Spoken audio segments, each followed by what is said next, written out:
How's it going, everyone? This is Trixx Meta Smash, and in this series, Game 6, we're going to be taking a look more so at the mental side of Smash. Not so much the gameplay, or specifically matchups, or even inputs or combos, but more so the mentality or how you should be approaching tournament sets, or what you should be thinking when you're actually trying to analyze someone else's gameplay and adapt it to how they like to play. And so with that, I'm going to try my best to answer your questions to the best of my ability and give you guys some real advice that you can use right now to make yourselves better players. And with this being the very first episode, let me know in the comments below if you like the length of these episodes. I kind of want to keep them on the shorter side and maybe even group them by question, or maybe do one question per video. And right now we're kind of just freestyling to see how things go to start off. But with that being said, like I said, let me know in the comments below if you guys like longer videos, if you want a 20-minute, 30-minute, or even longer than that answering multiple questions, or if you want it broken down, one video, one question. And so with that, our very first question is already a big one, but it's a very good one, and it comes from Joel Cruz. And this question essentially is asking, how do you read your opponents effectively? In neutral, how they approach, their mix-ups, their defensive play, their ledge options, everything in between. Essentially, how do you just read someone at all? It's a very good question, a very broad question, but I'm going to try my very best to answer this, and this is how I do this. So keep in mind as well, there are a multitude of different players that do this in very different ways, but this is what I do, and this is what works for me. Hopefully, it can work for you as well. So the first thing that I'm going to be looking for when I'm trying to read someone is, how do they like to approach? Is it going to be on the ground? Is it going to be in the air? Is it going to be not at all? Are they going to sit back with projectiles and let me approach them? Are they going to try and play a slow game and tack on percent to try and get a grab by me overextending once I'm behind by a little bit? Or are they going to play incredibly aggressive? So before you even think about the buttons they're pushing, think about their placement on the stage. Do they want to try and take the entire stage? Are they trying to get a grab and get you off stage? Are they playing a little bit more of a hit and run, or trying to just poke at you and not really imposing their will too much? So that's the first thing I'm going to look at, and that's going to dictate to me to say, okay, if someone is playing incredibly passively or giving me a lot of space, it's going to allow me to play a little bit more aggressively. Of course, you have to be careful with that being said, but you can kind of push your way in a little bit more depending on your character. For me playing Falco, the thing I'm going to try and do is get as close as I possibly can to get them to throw out a panic option to either hit me away from them, or to try and defend themselves, going into shield, spot dodging, or jumping away. Once I get close enough to them, and I don't even have to press a button, I can just be kind of close to them to see what they're going to do, because they're reacting to the fact that I might hit them. So what do they throw out? Let's say, for example, if I get close to them, they just shield. They don't know what I'm going to do, they just shield because they don't want to get hit. So if they happen to go into shield, I know that they are more afraid of getting hit by, let's say, an up tilt in Falco's case, than getting grabbed. They might not know that they're saying that to me, but they're telling me if I run up to them and just go for anything at all, the main thing I should be going for is a grab, because they're more scared of anything else. And once I get that grab, the next thing I'm going for is kind of a fake combo. And the reason why I say a fake combo is because I want to know what they're trying to mash to get out of this combo, because they don't know what I'm going to do. They don't know if I'm going for a true combo or anything at all. All they're trying to do is get away from me.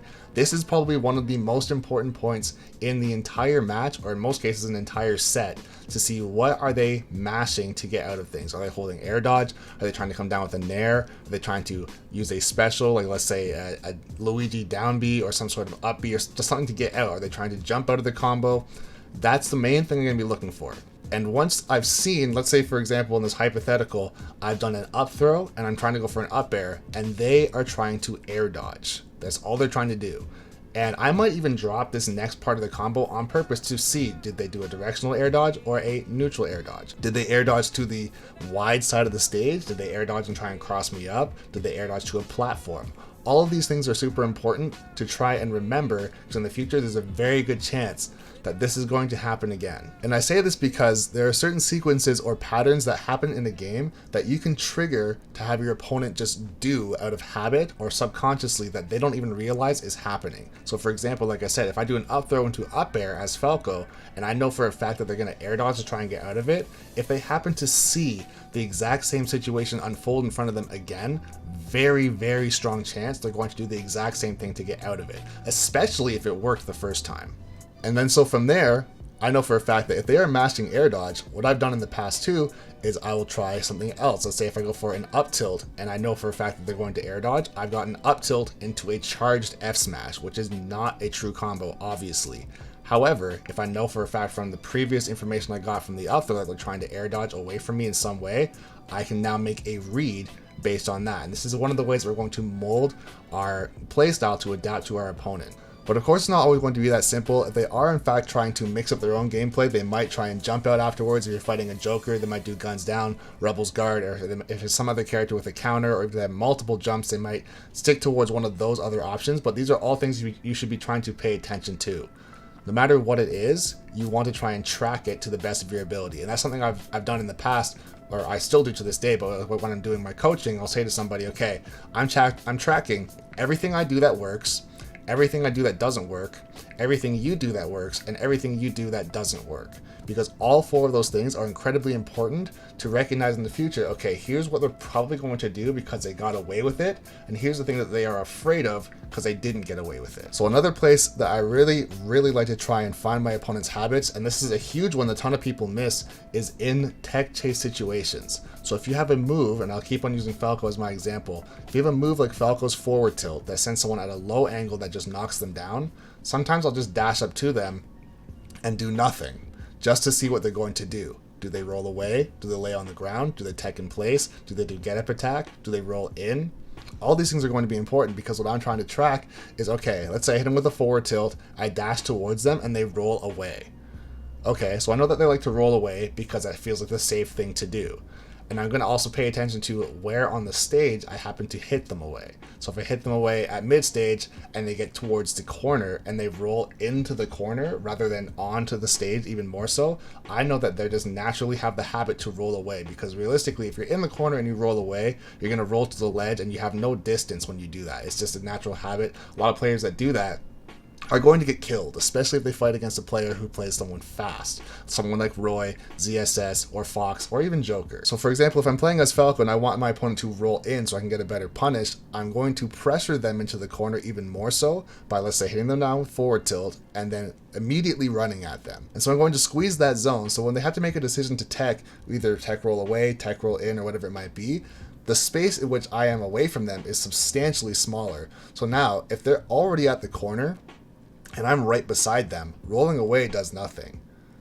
And if I know that, and I want them to roll in, I have to, like I said, squeeze that zone. And so it would make more logical sense for them to try and cross me up and get behind me. And if I know that's what they're thinking, because I pressured them into the corner so that rolling away would make no sense, I shouldn't be getting caught off guard when they roll in. But I also want to say too, it's not guaranteed that they're going to roll in, but I'm saying based on logical sense, if you're playing someone who is more experienced, there's a very good chance that they're going to do this. They might also do a neutral get up, and these are things too that you want to try and keep in mind. You're trying to pressure them into the corner so that their options of logical sense will come into play more so than just a habit to say, okay, I'm just going to roll away every single time because that's just what I do. You want them to say, okay, rolling away makes no sense right now, and he's pressuring me to do something. If I don't do anything, I'm going to get dash attacked, or maybe even down smashed if my character's fast enough, or even up smashed if the character's really fast.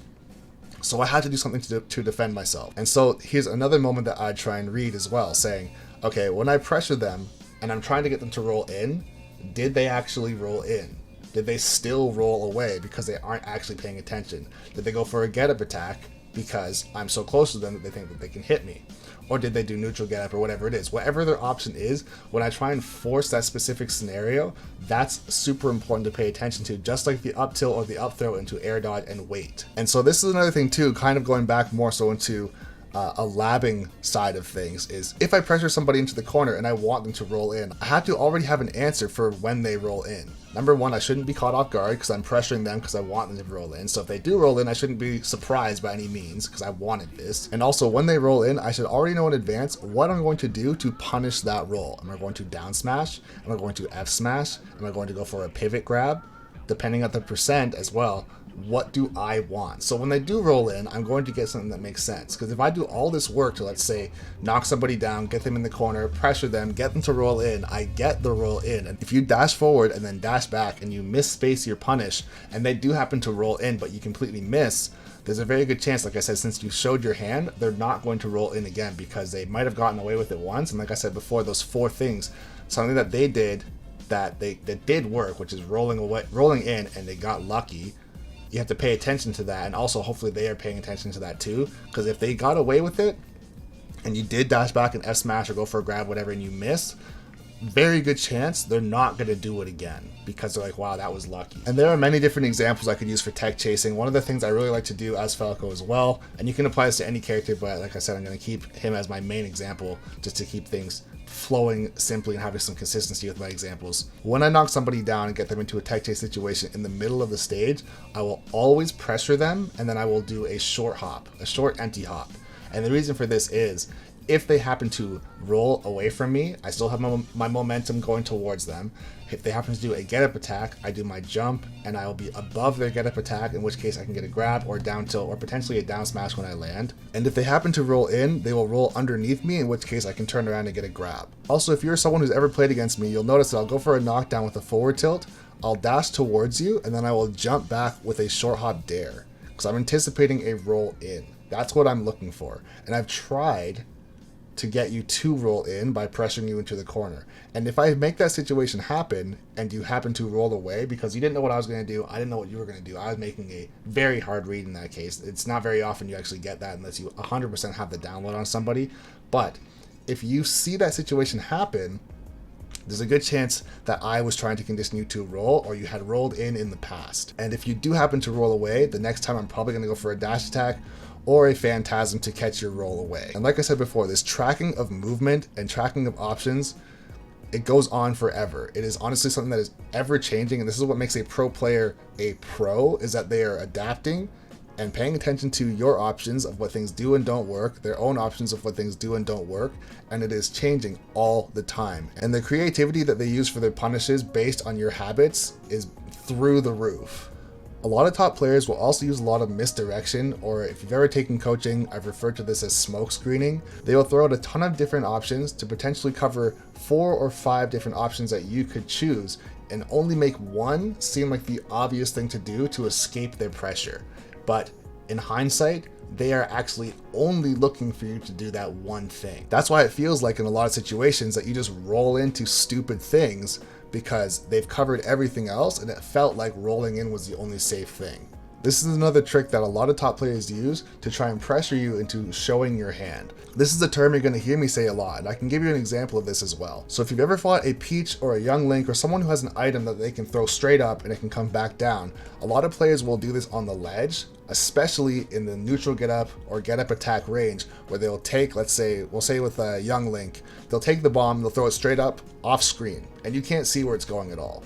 All you know is it's going to land right where you are at some point. And so what that Young Link player would do is throw that bomb up in that range and then stand at roll distance. So the player themselves is covering the roll, the bomb is covering the ledge as far as neutral get up and hanging on ledge.